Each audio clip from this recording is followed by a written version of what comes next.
SSC, RRB, PSC തുടങ്ങിയ മത്സര പരീക്ഷകൾക്ക് പ്രയോജനകരമാകുന്ന കുറച്ച് കറണ്ട് അഫയേഴ്സ് പരിചയപ്പെടാം.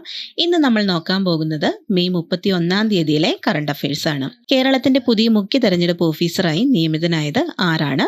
Doctor A. കൗശികൻ. ഇദ്ദേഹം മുൻപ് തൃശൂർ ജില്ലാ കളക്ടറായും തൊട്ടുമുൻപ് പട്ടികജാതി പട്ടികവർഗ വികസന വകുപ്പ് സെക്രട്ടറിയായും സേവനമനുഷ്ഠിച്ചിട്ടുണ്ട്. മുൻപ് ഈ പദവിയിലുണ്ടായിരുന്ന ഡോക്ടർ രത്തന്യു കേൽക്കറെ മുഖ്യമന്ത്രിയുടെ സെക്രട്ടറിയായി നിയമിച്ചതിനെ തുടർന്നാണ് ഈ പുതിയ മാറ്റം.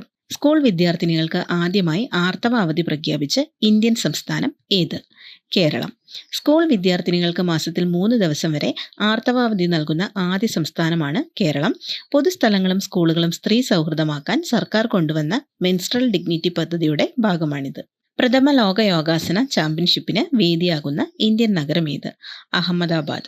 2026 ജൂൺ 4 മുതൽ 8 വരെ ഗുജറാത്തിലെ അഹമ്മദാബാദിലുള്ള ഏക അറീനയിലാണ് മത്സരങ്ങൾ നടക്കുന്നത്.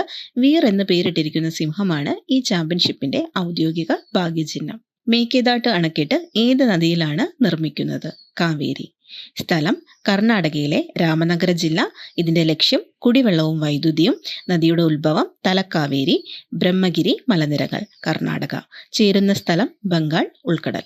മനുഷ്യക്കടത്തിനെതിരെ പോരാടുന്ന പ്രജ്വല എന്ന സംഘടനയുടെ സ്ഥാപക ആര്? സുനിത കൃഷ്ണൻ. പ്രജ്വല മനുഷ്യക്കടത്തിനും ലൈംഗിക ചൂഷണത്തിനുമെതിരെ പ്രവർത്തിക്കുന്ന ഹൈദരാബാദ് ആസ്ഥാനമായുള്ള NGO ആണ്. സുനിത കൃഷ്ണൻ പ്രജ്വലയുടെ സ്ഥാപകയും 2016 പത്മശ്രീ ലഭിച്ച സാമൂഹിക പ്രവർത്തകയുമാണ്. ഇന്ത്യയിലെ ആദ്യത്തെ electric hydro foil boat service ആരംഭിച്ച നഗരം ഏത്? മുംബൈ. കാൻഡല P12 എന്നു പേരുള്ള ഇന്ത്യയിലെ ആദ്യത്തെ ഇലക്ട്രിക് ഹൈഡ്രോ ഫോയിൽ ബോട്ടാണിത്. 2026 അന്താരാഷ്ട്ര യോഗാ ദിനത്തിന്റെ പ്രധാന പരിപാടികൾക്ക് ആതിഥേയത്വം വഹിക്കുന്ന നഗരം ഏത്? കൊൽക്കത്ത.